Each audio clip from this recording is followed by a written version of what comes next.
देखिए, ऐसा है कि जो लोग ये एतराज करते हैं ना कि आप सल्लल्लाहु अलैहि वसल्लम ने हजरत आयशा सिद्दीका रजी अल्लाह अन्हा से निकाह किया 6 साल की उम्र में और रुखसती हजरत आयशा की हुई 9 साल की उम्र में, जो ये एतराज कर रहे हैं वो दरअसल आप सल्लल्लाहु अलैहि वसल्लम की शख्सियत पर ही एतराज नहीं कर रहे हैं। कान खोल कर सुन लें, वो राम जी के ऊपर भी एतराज कर रहे हैं और लक्ष्मण जी के ऊपर भी एतराज कर रहे हैं। और इसको सुन लीजिए क्यों। उसकी वजह यह है कि सोशल मीडिया पर जो नौजवान टाइम वेस्ट करते हैं, अपना जॉब वॉब तो है नहीं, तो अब जो यहां आकर टाइम वेस्ट करते हैं उन्होंने कोई स्टडी नहीं की, अपने मजहब के बारे में उनको पता नहीं है, 2-4 वीडियोस देख लेते हैं और उसके बाद वो एतराज करने लग जाते हैं, ऑब्जेक्शन करने लग जाते हैं। तो आप सल्लल्लाहु अलैहि वसल्लम पर तो ये एतराज बाद में होगा, ये एतराज आप पहले राम जी पर कर रहे हैं और उसके साथ साथ आप लक्ष्मण जी पर कर रहे हैं। और मैं जो यहां आपको जवाब देने वाला हूं, उस जवाब से आप न सिर्फ ये कि हम आप सल्लल्लाहु अलैहि वसल्लम का दिफा और डिफेंड करेंगे, बल्कि राम जी और लक्ष्मण जी को भी डिफेंड करेंगे। ये भी सुन लीजिए।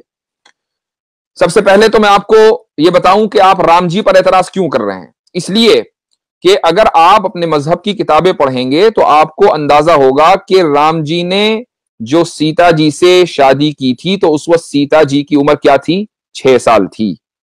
ठीक है। कैसे? सीता जी को जब अगवा किया रावण ने, तो रावण से सीता जी ने कहा कि इस वक्त मैं 18 साल की हूं और 12 साल हो गए मुझे अपने हस्बैंड के साथ रहते हुए। आप जब जरा ये कैलकुलेट करेंगे तो आपको पता चलेगा कि सीता जी ने जिस वक्त शादी की थी तो सीता जी की उम्र क्या थी? 6 साल राम जी से। ठीक है। अच्छा, अब आइए लक्ष्मण जी के पास। लक्ष्मण जी की बीवी का नाम क्या था? उर्मिला। और उर्मिला कौन है? उर्मिला सीता जी की छोटी बहन है। आप किसी भी अपनी हिस्ट्री की किताब में पढ़ लीजिए कि उर्मिला और सीता जी में कई साल का फर्क था। जिस दिन राम जी की शादी हुई है उसी दिन लक्ष्मण जी की शादी हुई है उर्मिला से। ठीक है। अब अंदाजा लगा लीजिए किस उम्र में हुई है।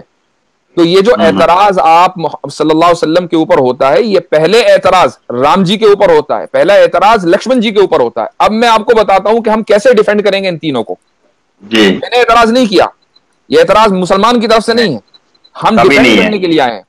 इसलिए कि हमारे नजदीक जितने भी मजहब की मुकद्दस शख्सियत है वो सब मुकद्दस हैं। एग्जैक्टली। ठीक है। हम किसी के ऊपर कीचड़ उछालना ना हमारे मजहब ने सिखाया है और ना हम ये कभी रहती दुनिया तक कर सकते हैं। देखिए, सब जो बात है वो ये कि इस्लाम में शादी की जो यानी जो रूल है वो ये है कि मर्द और औरत दोनों जिस्मानी तौर पर फिट हो, फिजिकली फिट हो, मेंटली फिट हो। ठीक है। उसके लिए कोई एज मुतय्यन नहीं है। ये फिजिकल फिट होना किसी भी एज में हो सकता है। ये डिपेंड करता है कि वो लोग किस इलाके से ताल्लुक रखते हैं और किस जमाने में रहते हैं। मसलन आज अगर आप मेडिकल साइंस को देखें तो आप किसी भी डॉक्टर से पूछिए, अगर कोई लड़की आज के दौर में 9 साल की उम्र में फिजिकली फिट हो रही है, ठीक है, तो वो डॉक्टर के लिए कोई हैरत की बात नहीं है। यानी कोई हैरत की बात नहीं है। हो सकता है फिजिकली फिट हो, मेंटली फिट हो। और अच्छा, आए दिन ऐसा होता रहता है। हाँ, अगर 9 साल से कम उम्र में वो फिजिकली फिट हो रही है, यानी, और फिजिकली फिट होने का क्या मतलब है? उसको मेंस्ट्रुएशन आ रहे हैं, उसका मंथली साइकिल शुरू हो रहा है। ठीक है। तो अब वो डॉक्टर के लिए एक फिक्र की बात होगी, भाई इतनी जल्दी ये कैसे हो रहा है। एक बात। आप अब आइए साइंस में, जो मुमालिक और जो इलाके इक्वेटर से करीब हैं वहां पर जो लड़कियां हैं वो जल्दी फिजिकली फिट होती हैं, उनको जल्दी मेंस्ट्रुएशन आता है। ठीक है। सऊदी अरबिया का जो इलाका है वो इक्वेटर के ऊपर है बिल्कुल। तो वहां पर जो लड़कियां हैं वो जल्दी फिजिकली फिट हो जाती हैं, मेंटली फिट भी हो सकती हैं। ठीक है। अब इस्लाम में जो आपका जो वोटिंग एज है वो मैटर नहीं करती कि आप वोट डालने के लिए किस उम्र में आप एलिजिबल होंगे। ठीक है। इंडिया में वोट डालने के लिए आप एलिजिबल हैं 18 साल की उम्र में लड़की। ठीक है। 18 साल से कम उम्र में आप शादी करेंगे तो क्या होगा? इलीगल है कि लीगल है? मुझे बताइए। इलीगल है। इलीगल है। ठीक है। अब आ जाइए आप अमेरिका में। अमेरिका में जो है शादी करने की जो उम्र है वो क्या है? 16 साल। अच्छा। ठीक है। अमेरिका में जो सूबे हैं 50 तकरीबन, उनमें एक सूबा है टेक्सास। टेक्सास में आप चले जाइए, वहां पर शादी करने की जो मिनिमम एज है 14 साल। रोमन एम्पायर में चले जाइए, इस्लाम से पहले, ठीक है, आप सल्लल्लाहु अलैहि वसल्लम से पहले, तो वहां पर शादी करने की मिनिमम एज थी, एवरेज एज, मिनिमम नहीं, एवरेज एज थी 12 साल। और जो शरीफों के घर की लड़कियां होती थी वो और कम उम्री में शादी कर लेती थी। हजरत मरियम अलैहिस्सलातु वस्सलाम जब प्रेग्नेंट हुई हजरत ईसा से, तो उस वक्त हजरत मरियम की उम्र कितनी थी? 13 साल। ठीक है, अब आप आइए चाइना में जो मिनिमम एज है लड़की की शादी करने की वो है 21 साल। अच्छा। अब एक लड़की इंडिया की है, उसने 18 साल की उम्र में शादी की, जाके चाइना में सेटल हो गई, तो चाइना के एतबार से तो वो फिजिकली एबल ही नहीं है शादी करने की। तो इसका मतलब यह हुआ कि हर मुल्क का अपना अपना अलग कानून है। इस्लाम का कानून यह है कि लड़की फिजिकली और मेंटली एबल होनी चाहिए। हजरत आयशा रदियल्लाहु अन्हा 9 साल की उम्र में फिजिकली और मेंटली एबल हो गई थी, जिस तरीके से सीता जी 6 साल की उम्र में हो गई थी। ठीक है, अब जब आप सल्लल्लाहु अलैहि वसल्लम की, अच्छा एक चीज और, कुछ लोग ये कहते हैं नबी करीम सल्लल्लाहु अलैहि वसल्लम की शान में गुस्ताखी करते हुए कि अलियाज बिल्लाह आप पेडोफाइल थे। पेडोफाइल एक टर्म है, इसका मतलब ये होता है कि वो लोग जो सेक्सुअली माइनर्स से अट्रैक्ट हों।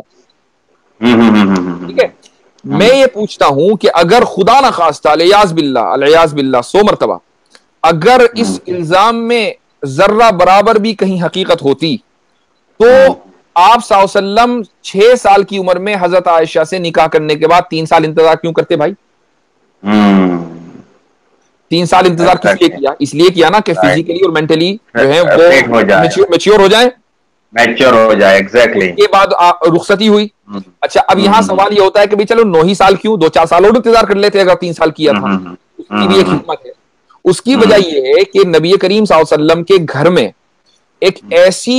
एक ऐसी फैमिली मेंबर का होना जरूरी था कि जो बाहर के असरात से महफूज रहे, ताकि आप सल्लल्लाहु अलैहि वसल्लम की जो पूरी फैमिली लाइफ है वो उसको जू का तू रिकॉर्ड कर ले। अब अगर एक औरत 18 की, 20 साल की, 22 साल की उम्र की किसी घर में आएगी तो वो बाहर के असरात से महफूज नहीं, उसका अपना एक कल्चर होगा, उसका अपना एक बैकग्राउंड होगा, उसका अपना एक सोचने का अंदाज होगा। ठीक है, तो वो मुकम्मल फैमिली लाइफ को रिकॉर्ड करने के लिए अपने आप को डेडिकेट नहीं कर सकेगी। यही वजह है कि इस्लाम में आधा इल्म तो हजरत आयशा रज़ियल्लाहु अन्हा से हमने लिया है। जी, और बहुत सारी हदीसें है जो माँ आयशा से वाबस्ता है कि भाई एक बार आखिरी सुन लीजिए, आप आखिरी बात सुन लीजिए।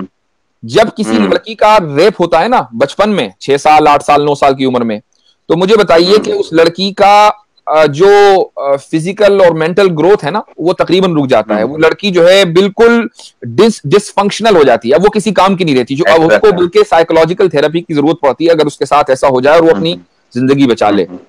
यहाँ हजरत आयशा रज़ियल्लाहु अन्हा के साथ उल्टा हो रहा है। हजरत आयशा रज़ियल्लाहु अन्हा के साथ शादी होती है, 9 साल की उम्र में रुखसती होती है, तो अगर खुदा ना खास्ता ये रेप होता तो हजरत आयशा तो डिसफंक्शनल हो जाती।